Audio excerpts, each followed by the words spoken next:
Good evening, everybody. Thank you for being here. Of course, I'm getting text messages right now. Uh, Interesting day. Really interesting day. Consumer sentiment report from the University of Michigan came in at 50.3. Huge miss, according to the analyst community.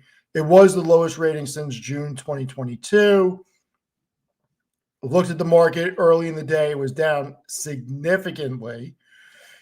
And then we got a rebound. This is why I do not trade day to day and I don't exit positions unless my investment thesis is broken.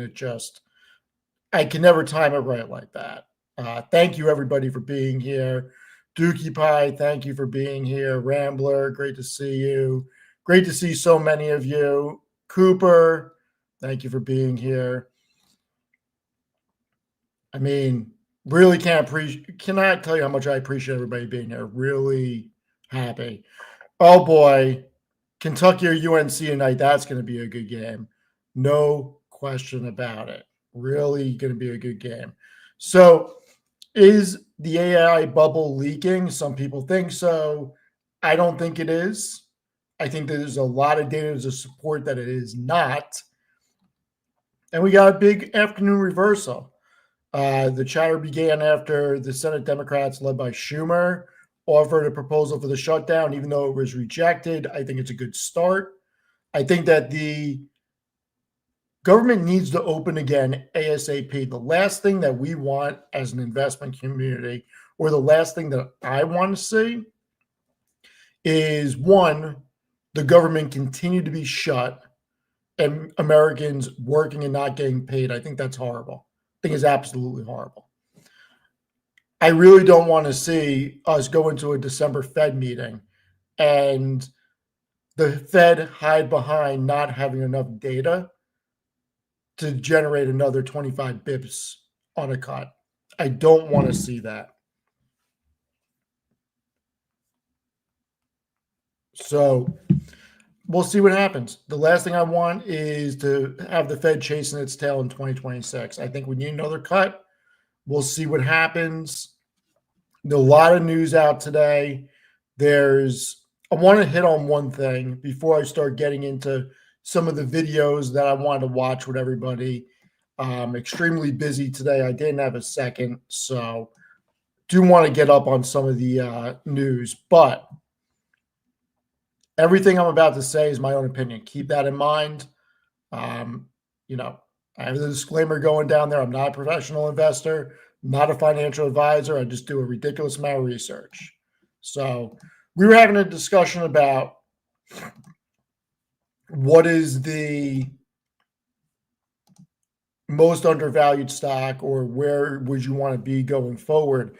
And two come to mind. But I really want to discuss Meta real quick. I mean, Meta at these levels it's so interesting because when I look at these numbers, Meta's in a position where at 621, it's trading at less than 19 times earnings. You have 28% growth over the next 2 years on EPS. I mean, it is trading at such a low valuation. Hold on. I have one other one. It's this one that has Walmart and Costco in there. I mean, the fact that Walmart and Costco both traded over 30 times 2027 earnings, and you're still able to get Meta at under 20 and then Alphabet at 22 times, I don't think that this is expensive. I think these are actually good deals. And I do think Meta is looking really interesting here. Amazon is the one that, if it retraces a little bit, I think I would start buying again. Here's why. I think that from a forward outlook, Amazon's in a position where its margin last quarter was 11.2% on the operating margin. They're in a position through robotics and AI that they can expand. And if they can get to 20% over the next couple of years, they're expected to do $1 trillion in revenue in 2029, which would put them at a $200 billion operating income. So I think there's a lot of value. I think there's a lot of value there. So I want to get into some of this stuff. So I want to start with, hold on, not making a rookie mistake, because when we share the window, we have to remember to put the volume on. And I actually, as I was talking, I don't think I did it correctly. Jesus. It's been one of those days. It really has been. All right. Let's see what they have to say about this. Our next guest thinks, though, tech stocks can still rip higher by 8 to 10% into year-end. Dan Ives is Wedbush's global head of technology research. He joins us now. Dan, great to have you with us. Great to be here. We mentioned some of those names, the high flyers, Oracle, the Palantir, AMD. I want to go to Meta, though, because Meta seems to be an interesting sort of example of this question that investors are really asking themselves in terms of what they're getting for that AI spend, the prognostication of we're going to spend a lot of money and it's time to spend money because we got to seize the opportunity. But they're not really giving investors a roadmap as to how they're going to. I feel like I should start dressing like Dan Ives. I'm digging his sport coat. I have one similar, just not that color. Reap the returns on this investment. Is Meta an outlier, or is this going to be the example that we look back on and think the whole sector is going to be held to this standard at some point? Look, I think Meta is a bit of an outlier just because, obviously how dramatically more they're going to spend on CapEx and what happened to numbers going into next year.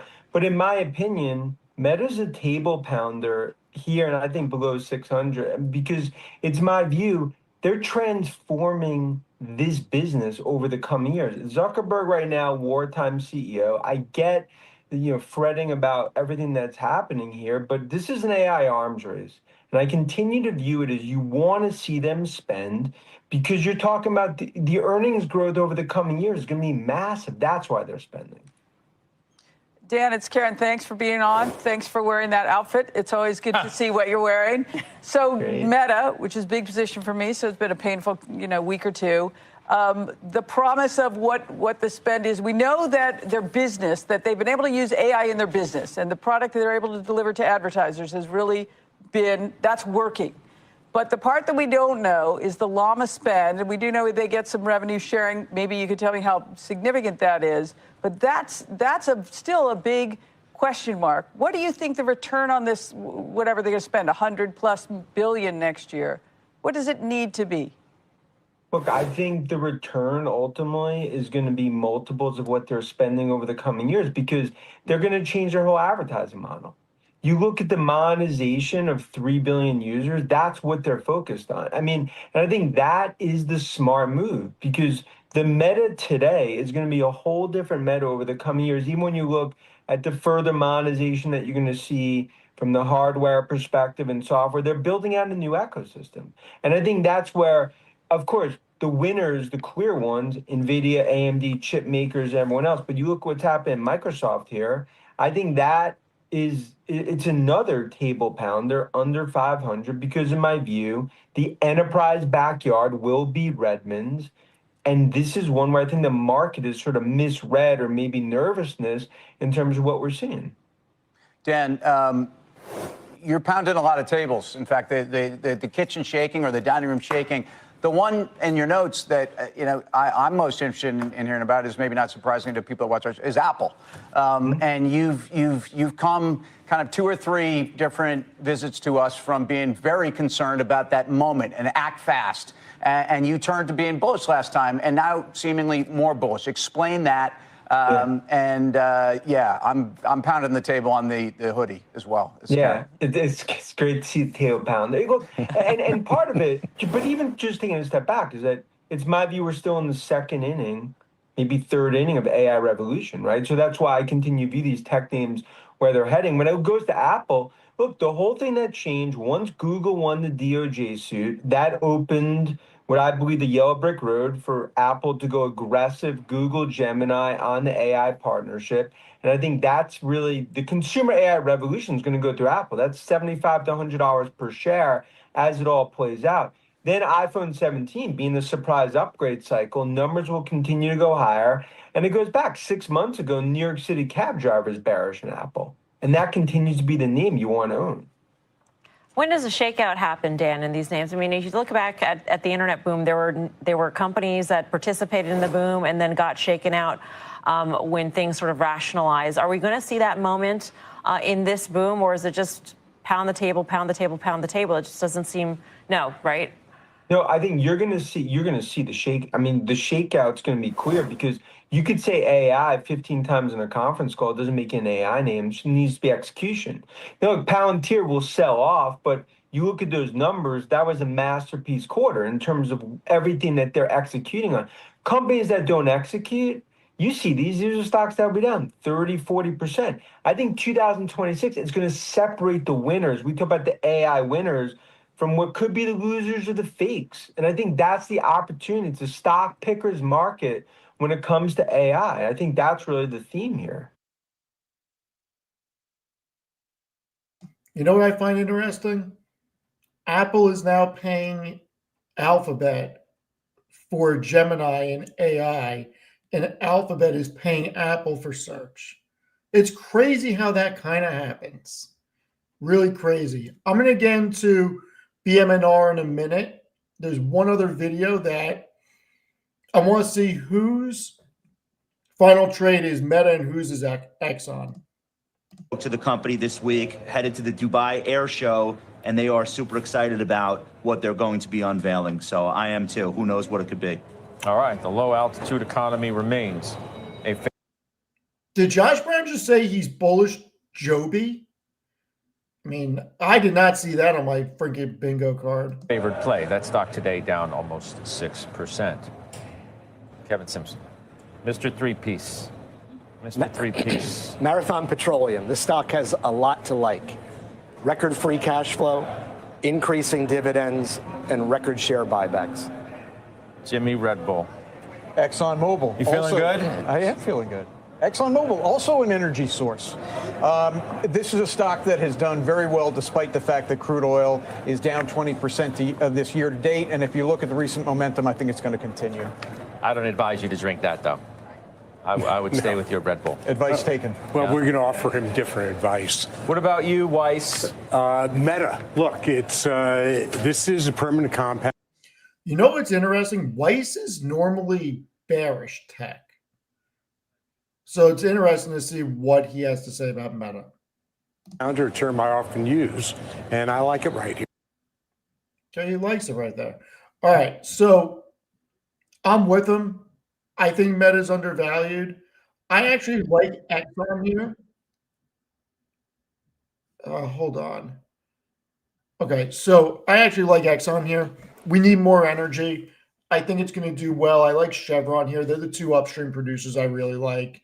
But Meta is very interesting. Now, BMNR. This is exactly why I do not exit. I don't get worried. If my thesis isn't broken, I'm not changing things. So let's look at this chart here. I mean, BMNR, this is a 5-day chart. Look how much it rebounded. I mean, it got down to 35.86, and it finished at 40. So we know that JP Morgan funds took a position. We know Vanguard funds took a position today. And did we see the bottom? Who knows? I can't tell you if we saw a bottom or not. I have no idea. But my thesis on Ethereum is not broken. We're hearing a lot more about tokenization. We're hearing a lot more about stable coins. I think when the Clarity Act comes out, we're going to see real stablecoin adoption, and we're going to be in a position where the amount of transactions on Ethereum layer 2 will cause a deflationary asset in Ethereum because of the 1.51% issuance. And hold on. I got to tell you, sometimes I shouldn't look at the chat because you guys really take my attention away. Your comments are amazing. Thank you, everybody, for being here. Yes, you saw me on Amit's channel. I decided to go live very quickly and talk about a few things. So Ethereum is very bullish, in my opinion, at these levels. I think this is a good price, for me at least. And when I look at the chart on a 5-year basis, we've seen drawdowns like this before. They happen actually quite frequently. So I'm not a day trader. I'm not a short-term thinker.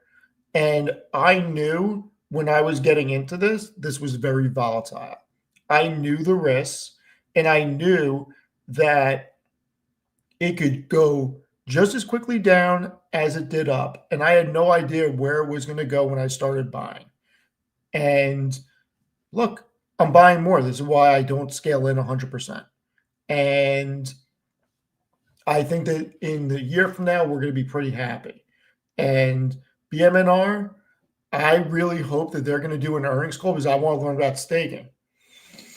I'm actually not sure my average is on BMNR. I'm probably in the 49 to 51 range, that area.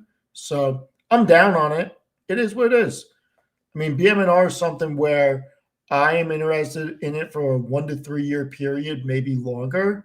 But if it got to, I'll tell you this, if somehow BMNR made it to 100 or 120 in the next couple of weeks, I'd probably sell half my position and just play with the house's money at that point, or 40% play with the house's money. I don't think it's going to do that, though. Who knows? And this chart, I expect nothing less. Volatility, volatility, volatility. That's why you scale in with different trades over a period of time so you can get it at better prices. And when I think about BMNR, they're going to be able to stake, they're going to be able to restake and restake through DeFi. So for me, that is very interesting. And I can't do that on my own. So I really am interested in seeing what happens with BMNR. More importantly, what happens with the staking with BMNR. So we'll see. I mean, I don't know. I don't know. BMNR price target's 90. I don't know who has a 90 price target on it. There are some other videos I wanted to look at, so just give me a moment. All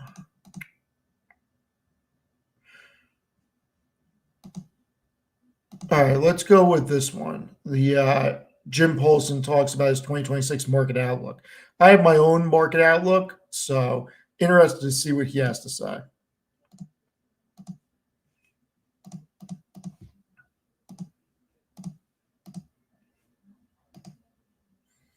I think I just made a mistake.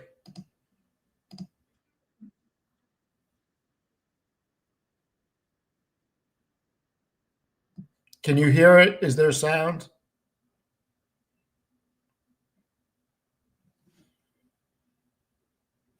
Of course. Hold on. I apologize.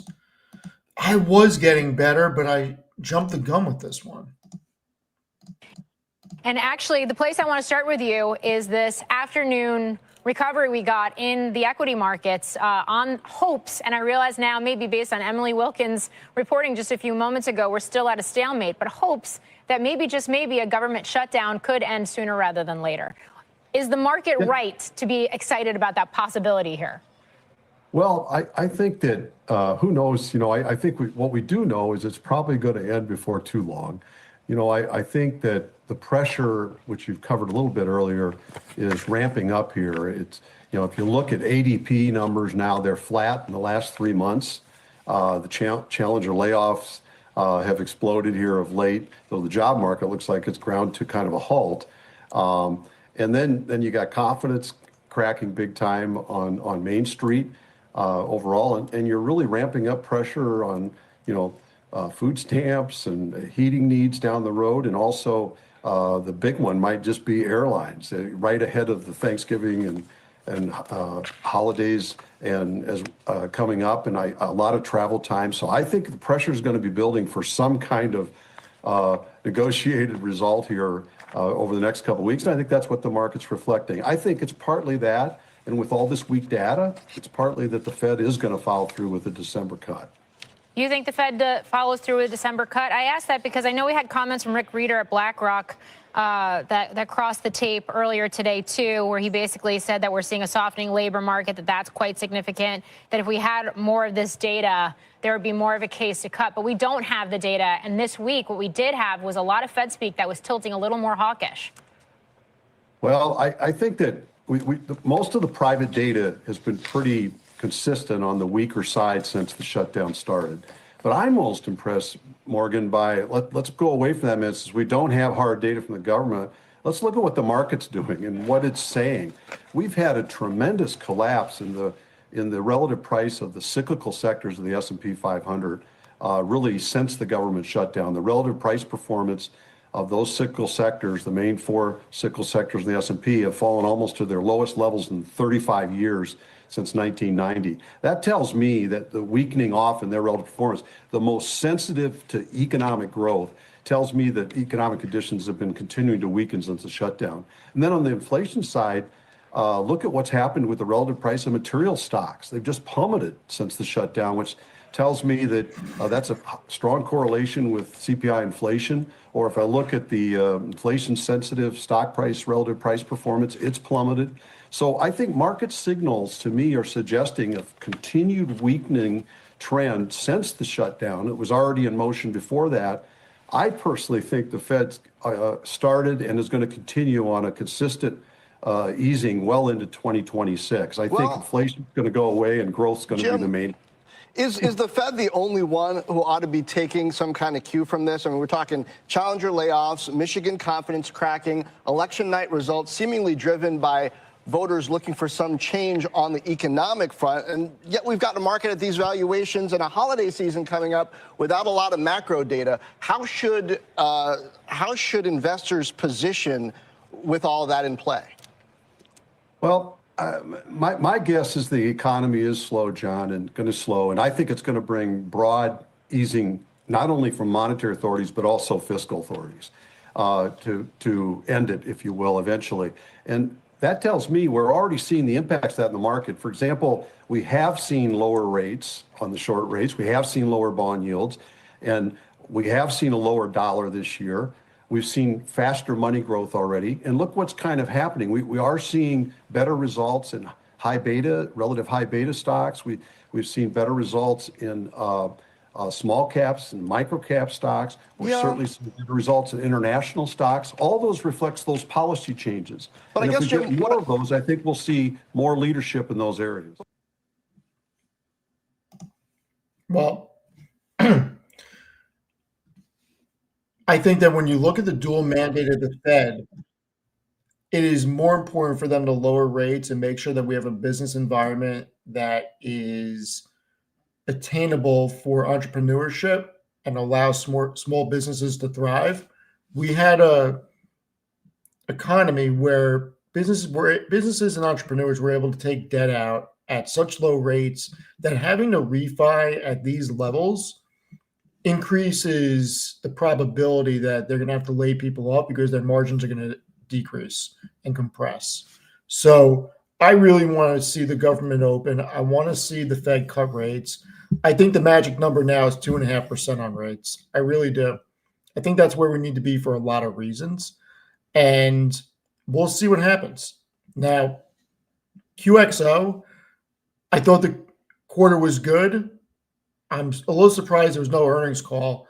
I would have liked to see an earnings call to see what deals are in the pipeline. That's something that I got to be in for a while. But I do think Brad Jacobs is going to turn this into another XPO or United Rentals.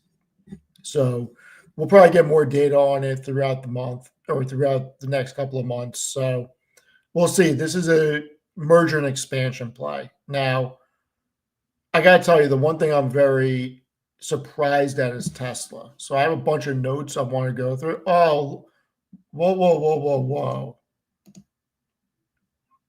Hold on. Look at this guy. Where did Tevis come from?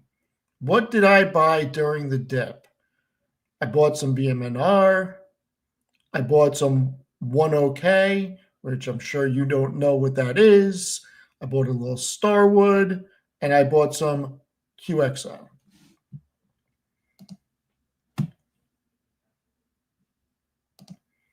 straight from work, Dookie Pie, I did not buy Grab. I'm not part of the Grab gang yet. But after some of the news I saw and looking at the numbers again, I am going to look at it again. I could be talked into it in the future. We'll see. I may get talked into it. Tevis, looking forward to talking to you later tonight. Iran, I'm just not, I'm not there on Iran. But what I was surprised about with Tesla, listen, I listened to the entire shareholder meeting, as tedious as it was, because there's just tangents and tangents. But Optimus, everybody who's followed me knows that I think that Optimus is the future of Tesla. I don't think it's robo-taxis, and I certainly don't think it's freaking cars. But the things that really got me going is that they said once production reaches 1 million units a year, they could get the cost down to roughly $20,000 per robot. To me, that's pretty crazy. And that they're expecting the current version of 2.5 to be in production, and then Optimus version 3 next year in 26, and then Optimus 4 tentatively for 2027. So it seems like, and then they also said Optimus 5 in 2028. So it does seem like that they're going to come out with an upgraded version every year of Optimus. And they did say long-term production targets could potentially reach 100 million or even 1 billion units a year. Now, you got to take that with a grain of salt. Long-term production units. I mean, they're saying once they get to 1 million units in the production line of Fremont, they'll be able to get it down to 20,000. I don't believe that I heard them say when that was. But at 1 million units a year, I think that they're going to have a package, a learning package with it, because it's going to have to be hooked up to the network and continuously learn. So if they charge 30 or 40 a month per robot and they're at 1 million units a year, that's 40 million a month in reoccurring revenue. That's incredibly sticky. At 1 billion, and think about it. If they come out with what was the number that they said? Hold on. Where is in my freaking notes?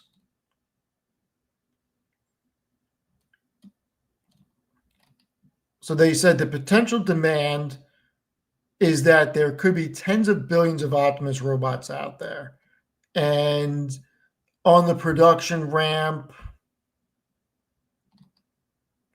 the long-term production targets could reach 100 million or even 1 billion units a year. I mean, if you're doing 1 billion units a year and they actually have some type of neuro package where it's hooked up to their network, even at $10 a month, that'd be $10 billion a month in reoccurring revenue. I mean, that's pretty crazy.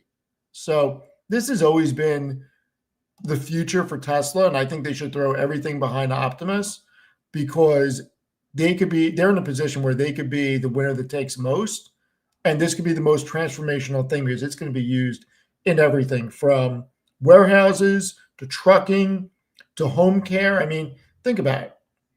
I'm going to make sure my parents have one.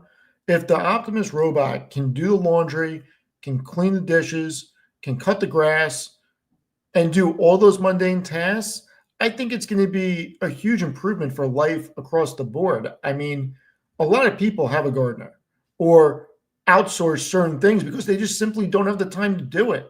I mean, I got to tell you, at $20,000 financed, the same way you would finance a car, I don't think that this is something that is out of question for a lot of people, especially if you're able to get an hour or two back of your time a day. To me, that's crazy, because what's your time worth? Especially after you work all day, there's a lot of things you just don't want to do. And I think that this is going to have huge commercial application in addition to huge consumer needs. And then when you compound full self-driving, because look, it's going to be here. Whether I think that it's going to be a moneymaker or not. The robotaxi unit, I don't think is going to do great, but FSD is going to be here. So I think that Tesla's in an interesting spot. I think it's overvalued now, but over the next 10 years, this thing's got the potential to, who knows, it could go significantly higher. So this shareholder meeting was exactly what the Tesla community needed. And we know that Elon likes to discuss things in not relative terms. And when you start talking about chips, I know a lot of people took what he said to heart about opening the fob and everything else, and Intel discussions, that it's probably worth having discussions with Intel for chips, and they just can't get enough chips. Now, regardless if they're going to build a fab or not, them not being able to get enough chips, that's a very important thing to think about. And I got to tell you, all roads continue to lead back to NVIDIA, because if Tesla's going to build its own chips, that means that they just can't get what they need. And I got to tell you, I'm very excited for NVIDIA earnings, because we know Amazon, Alphabet, and Microsoft have a 700 billion backlog on cloud services. That's not CapEx. That's the backlog on cloud services. So they have to continuously spend to build out their data centers, because there are companies waiting with huge contracts for the compute. That's just three companies. That doesn't include anyone else. So I think I think NVIDIA is going to do very well over the next couple of years. And I'm happy that I was buying when I was buying. And I think that, Burry's call on NVIDIA is a little wild, considering everything that we saw in the conference calls and in the earning reports. So we'll see. I mean, look, that's one of the ones I really like. NVIDIA is going to report at the end of the month. I believe it's the 27th. No, that can't be right. Hold on. I'll tell you right now when NVIDIA is going to report.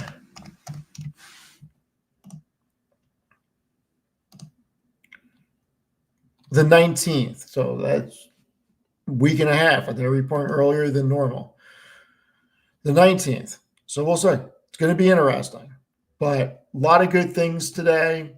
Market rebounded. I mean, a lot of people were freaking out. I came on yesterday and said, look, I'm not worried. Retracements are healthy. Have a long-term mindset. Drink some milk and relax, because when you take a step out and you look at the big picture, it's not as bad as it seems. Look at the SPY, okay? You go on the SPY for year to date. Does that look like something that people should be worried about? Yes, it can get worse. It can absolutely get worse. But that's investing. Investing is risky. Don't put your capital at risk if you can't stomach downsides. And look, the more speculative assets you go into, there's more volatility. There's volatility in everything.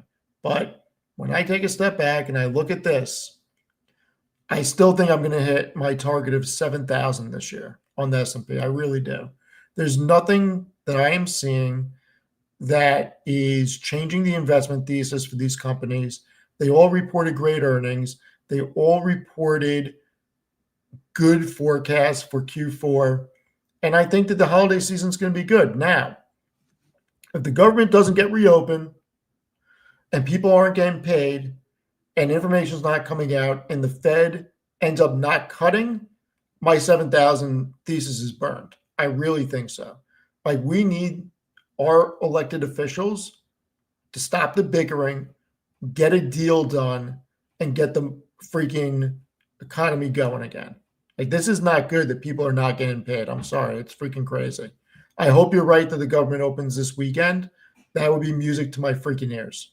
So I want to see it open. I want to see a deal done. It's very important for the American workers. It's important for American families. And it's important for Americans regardless. And there's too much of just team mentality that I have to be on one side no matter what. Everybody needs to think for themselves, and everybody needs to freaking work and just get a deal done. So hopefully we see that soon. But I also don't know if we've seen the bomb in crypto. We'll see. I think next week's going to be good. I got a good feeling about next week. And I'm going to leave everybody with this because I'm not going to stay on too long right now. We may be in a situation for next year where we get a big broad market rally as companies experience the ability to expand margins and increase productivity through AI and robotics.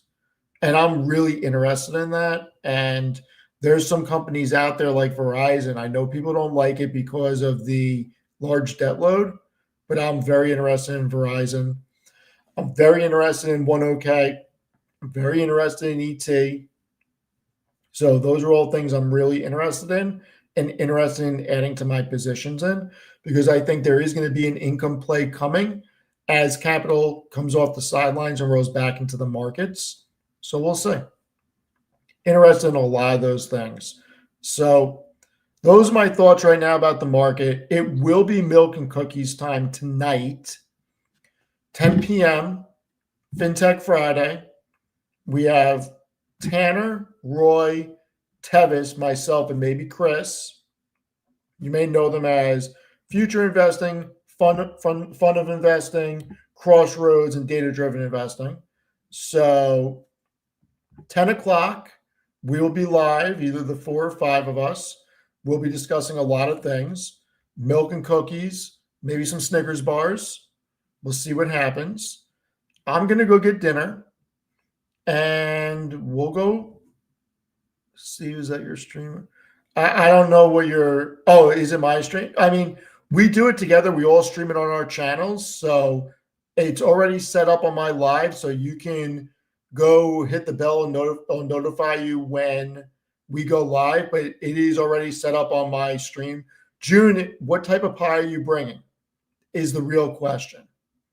What type of pie are you bringing for a snack? I don't know what I'm going to have for dinner. Join my stream. Appreciate it if you join my stream. But yeah, 10 o'clock, join my stream. I'll be live. And I don't know what's for dinner. Could be Chinese. We'll see. I barely moved. Dutch apple, June. I like it. I like it. I like it. I like it. Ooh, chicken parm sounds good. I'm with it. I like that also. All right, everybody. Appreciate it. Those are the raw thoughts about what happened. Remember, don't get crazy. Take everything with a grain of salt. Make sure that your investment thesis still holds up. And remember why you enter positions already. I never enter positions for short term. I always look at my long-term thesis. And if something changed, I reevaluate and decide if I want to exit. But if nothing changed, I don't let volatility get to me. I really don't. And last thing, I will be looking at SMCI again. I think that there could be something cooking there under 40. So we'll see. I will get back to you with SMCI because it's something that is interesting. All right, everybody. I'm going to go get dinner. Appreciate everybody hanging out with me for a little bit. And I will see everybody at 10 p.m. Eastern in 3 hours from now. Thank you so much. See you in a little bit.